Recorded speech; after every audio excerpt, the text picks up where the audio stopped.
Hello guys, स्वागत है आपको अपने यूट्यूब चैनल पॉलिटिकल साइंस की क्लासेस में। मेरा नाम है सोनम चौहान और आज हम यहाँ पे बात करने जा रहे हैं असहयोग आंदोलन की, यानी कि नॉन कोऑपरेशन मूवमेंट की। तो नॉन कोऑपरेशन मूवमेंट जो महात्मा गांधी जी द्वारा स्टार्ट किया गया था, पहला जो मूवमेंट था उनका, और इसी मूवमेंट के थ्रू उन्होंने भारतीय राजनीति में प्रवेश भी किया था। तो इस मूवमेंट की क्या पृष्ठभूमि है, किस वजह से मूवमेंट स्टार्ट हुआ था, वो सारी चीज़ें हम डिस्कस करेंगे और धीरे धीरे क्या स्टेप बाय स्टेप क्या कंडीशन सामने देखने को मिली, इसका ये सक्सेस हुआ या नहीं हुआ, क्या इसका इम्पैक्ट हुआ, वो सारी चीज़ें आज हम यहाँ पे डिस्कस करेंगे। तो वीडियो को अंत तक देखना है, काफ़ी अच्छा लेक्चर होने वाला है और स्किप नहीं करना है।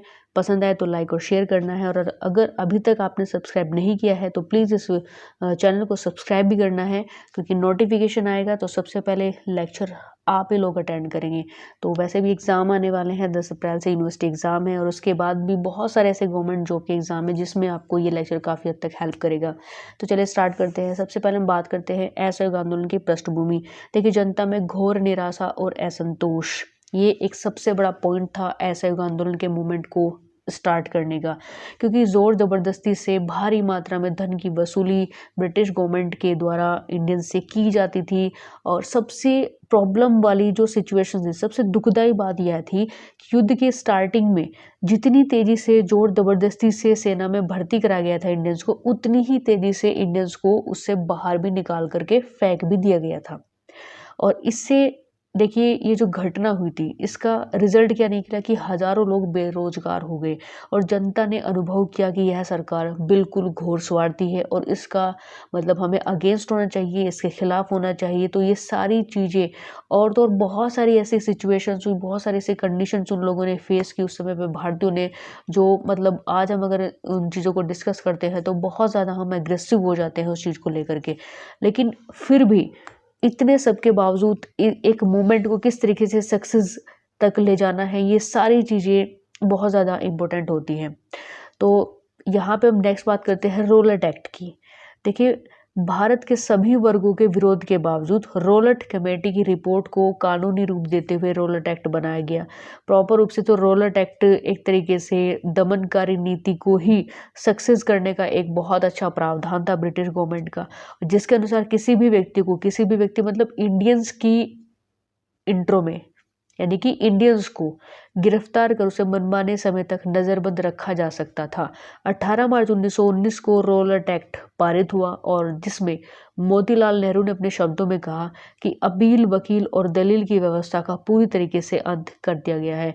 ये एक ऐसा एक्ट था, ये एक ऐसा कानून था कि जहां पर भी इंडियंस खड़े हैं, 2 खड़े हैं, 4 खड़े हैं, अगर वो किसी चीज़ को डिस्कस कर रहे हैं और इधर से ब्रिटिश गवर्नमेंट का कोई ऑफिसर आ रहा है, तो यानी कि वो उनसे नहीं पूछेगा कि आप लोग यहाँ पे क्यों खड़े हैं, या आपके हाथों में हथियार हैं नहीं है, वेपन्स विद वेपन्स है नहीं है, बस नहीं, उनको दबाने के पर्पस से उनको गिरफ्तार कर लिया या कहीं पर भी नज़रबंद करके रख दिया।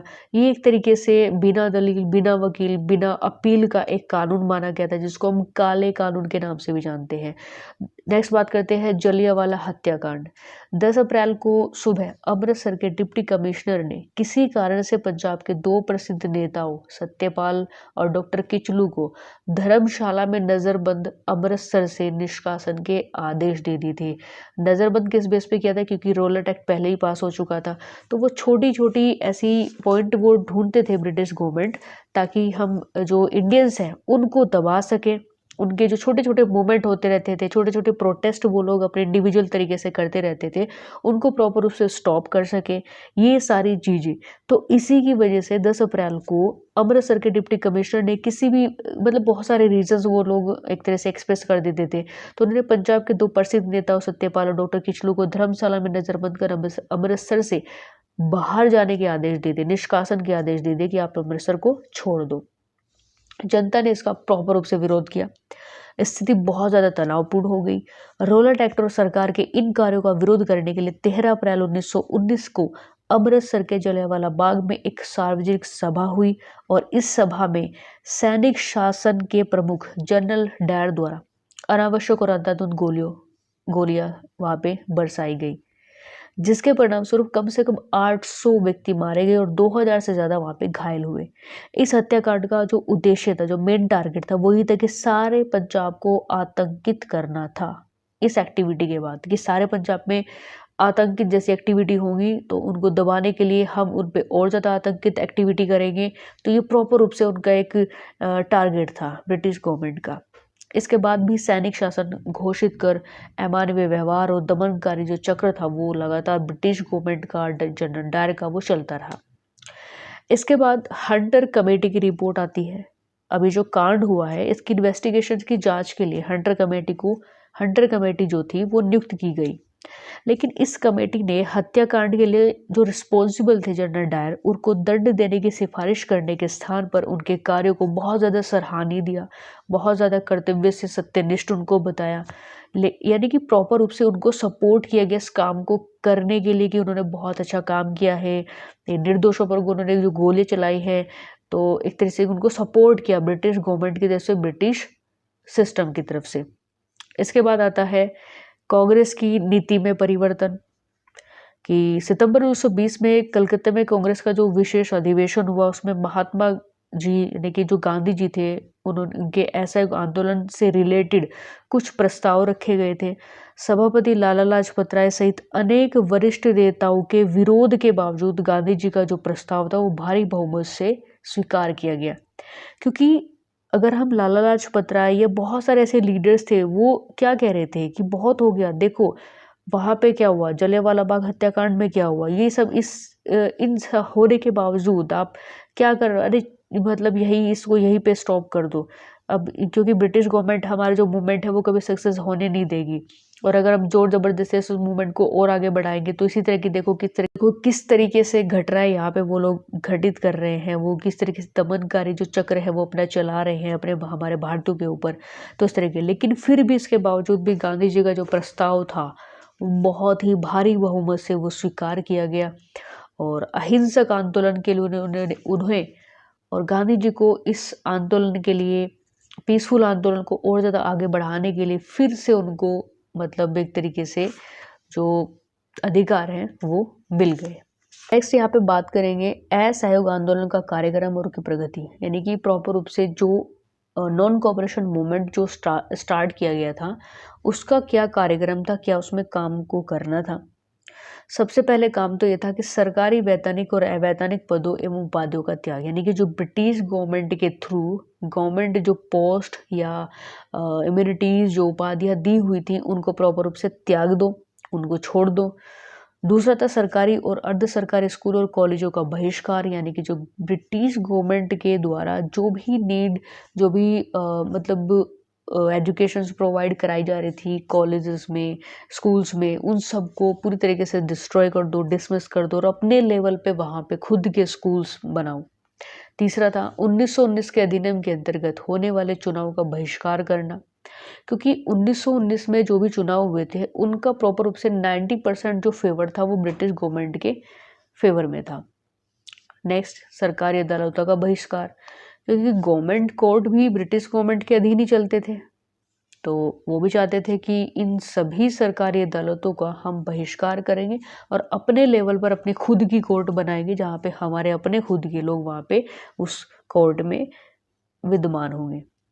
विदेशी माल का बहिष्कार, सरकारी और अर्ध सरकारी उत्सवों समारोह में उपस्थित न होना। तो और लास्ट था कि भारतीयों द्वारा मेसोपोटामिया में सैनिक, क्लर्क या मजदूर के रूप में कार्य करने से इनकार करना। तो प्रॉपर रूप से ये 7 टाइप के कुछ ऐसे टारगेट रखे थे जो उन्हें पूरे करने थे इस कोऑपरेशन मूवमेंट के साथ साथ में, क्योंकि बहुत सारे ऐसे काम थे जिनको अगर ब्रिटिश गवर्नमेंट के खिलाफ खड़े होकर के त्याग दिया जाए तो उनका मूवमेंट तो 80% वहीं पे सक्सेस हो जाएगा। 80% नहीं तो मतलब अगर हम बात करें 80% नहीं तो 60-70% तो वो सक्सेसफुल वहाँ पे हो ही चुका था अगर ये जो 7 टारगेट थे ये बहुत अच्छी तरीके से अगर वो अचीव हो जाते। फिर बात करते हैं चोरी चौरा कांड और आंदोलन का अंत।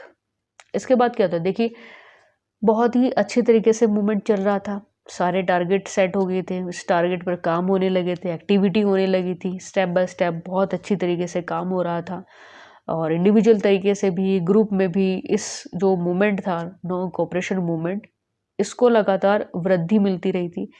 लेकिन एक ऐसा कांड होता है, एक ऐसी घटना होती है कि जिसके बाद बहुत सारी स्थिति जो है वो एकदम से बदल जाती है।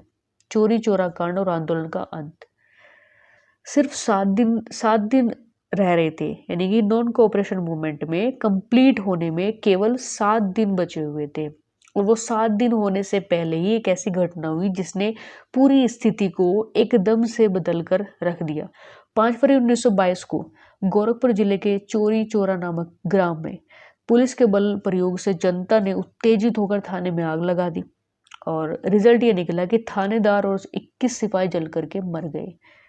अहिंसावादी गांधी जी हिंसा के इस क्रूर प्रयोग को सहन नहीं कर सके, क्योंकि गांधी जी क्या थे, पीसफुल मूवमेंट में भरोसा करने वाले थे।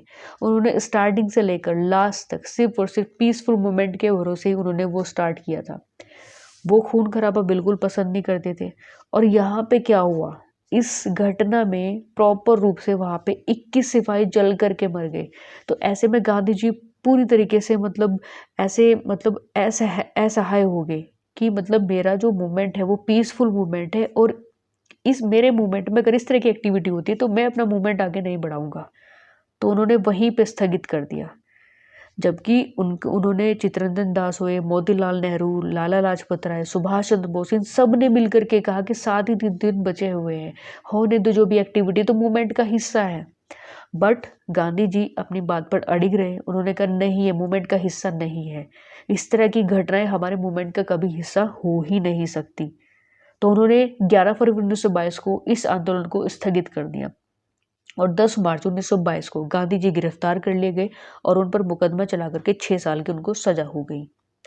तो इस तरीके से एक छोटी सी घटना ने पूरी तरीके से असहयोग आंदोलन को कैसे सिचुएशंस उसकी चेंज कर दी।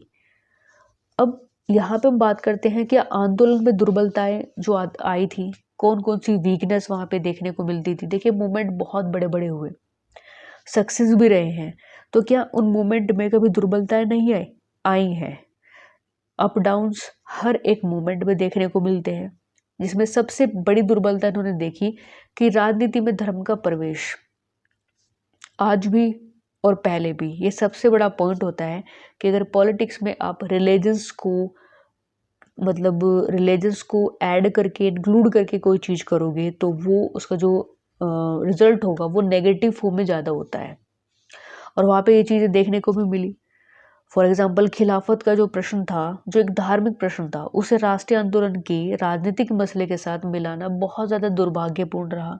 रिजल्ट ये निकला कि गांधी जी का टारगेट क्या था कि खिलाफत आंदोलन को सपोर्ट करेंगे तो वो एक तरीके से मुस्लिम कम्युनिटी को सपोर्ट होगा, तो हमारे देश में जो मुस्लिम कम्युनिटी है वो हमारे मूवमेंट को सपोर्ट करेगी। लेकिन इसका वो होता है ना कि सिचुएशन थोड़ी सी चेंज होता है, लोग समझने में थोड़ा सा लेट करते हैं। तो ऐसे में क्या हुआ, इसका जो रिजल्ट ये निकला कि हिंदू मुस्लिम तनाव में बहुत ज़्यादा वहाँ पे देखने को मिली। तो जो दुर्बलताएं हैं वो सबसे बड़ी आंदोलन की तो यही रही थी कि वहाँ पे राजनीति में जो राजनीति थी, जो पॉलिटिक्स थी, उसको धर्म से इंक्लूड कर दिया, जो बिल्कुल भी सही नहीं है, ना तो तब था ना आज है। इसके अलावा जब हम बात करते हैं आंदोलन की इम्पोर्टेंस की, कि जो मूवमेंट हुआ था उसकी कुछ इंपॉर्टेंस भी होती है, बिल्कुल होती है। सबसे पहले इंपॉर्टेंस तो ये था कि इसने राष्ट्रीय आंदोलन को एक जन आंदोलन का रूप प्रदान कर दिया। एक नॉन कोऑपरेशन मूवमेंट, एक छोटे से मूवमेंट से स्टार्ट एक मूवमेंट हुआ था, इसने नेशनल मूवमेंट को एक पब्लिक मूवमेंट की तरह यूज कर दिया, कन्वर्ट कर दिया।